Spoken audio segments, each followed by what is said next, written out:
उपाध्यक्ष अशा प्रत्येक पातळीवर काम करत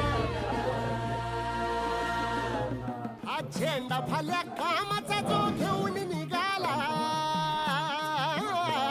हा झेंडा भल्या कामाचा जो घेऊन निघाला, अरे काट कुट वाट म्हणजे बोच तिथेला, रगत निघल तरी बी हसल शाबास त्याची, रगत निघल तरी बी हसल शाबास